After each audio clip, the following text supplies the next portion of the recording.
Our project was to create a aquaponics system, and we had several people working on it. In my case, I was kind of the team leader.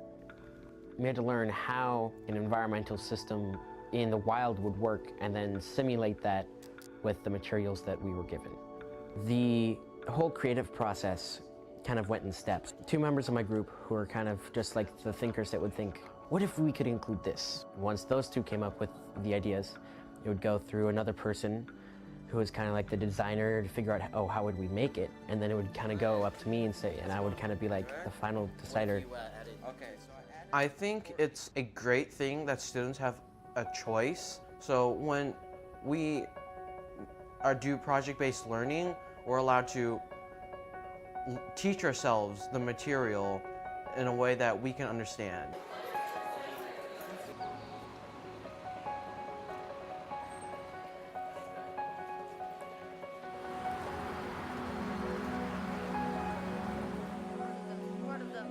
The current project is called the Scramble for the Arctic, and as a result of climate change, the Arctic is getting smaller, and there's all sorts of resources in the Arctic that will be available. And the question we pose to students is, who should control these resources?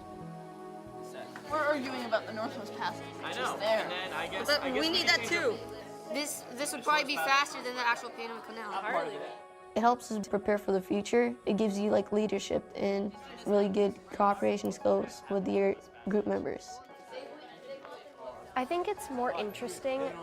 I don't like just reading and having a test. It's not fun and you remember it for the test and then you forget it.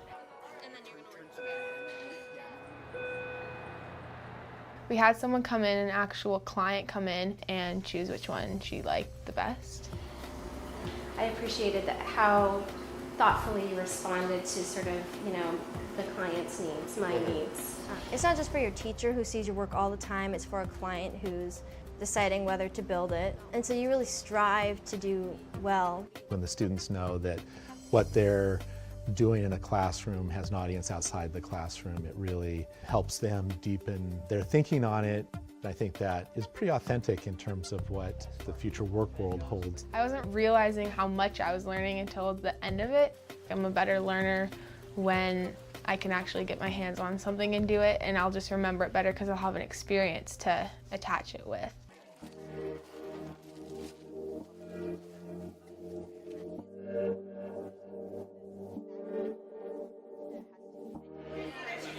We're preparing for like the UN summit, just like portraying it and how they actually do it in real life. So you should say, can I have these folks come up? And then do that. And then we're going to go to Al Jazeera for our first live meeting. These are hearings about who should control the Arctic and what should we do when this territory opens up. They're playing the role of countries and indigenous people, environmental groups, multinational organizations. This is a real-life problem that's playing out.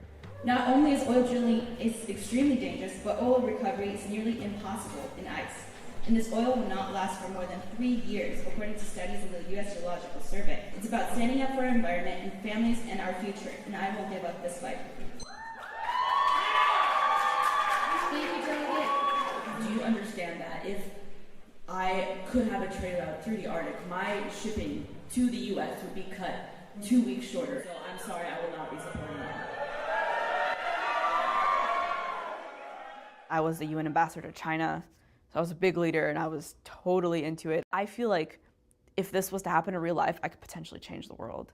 And that's the kind of stuff I really like doing. Even if there is a chance that what happened in the Gulf Coast, even if it wasn't by you guys, or what happened in Alaska from you guys, could happen into the Arctic, it could be devastating.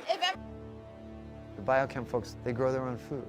And I know they, as a class, have some kind of feast. That's great. If you want some of the tilapia that we raise, get a little flag and come over here. What that culture says to students is that what you bring to the table is valuable. As teenagers,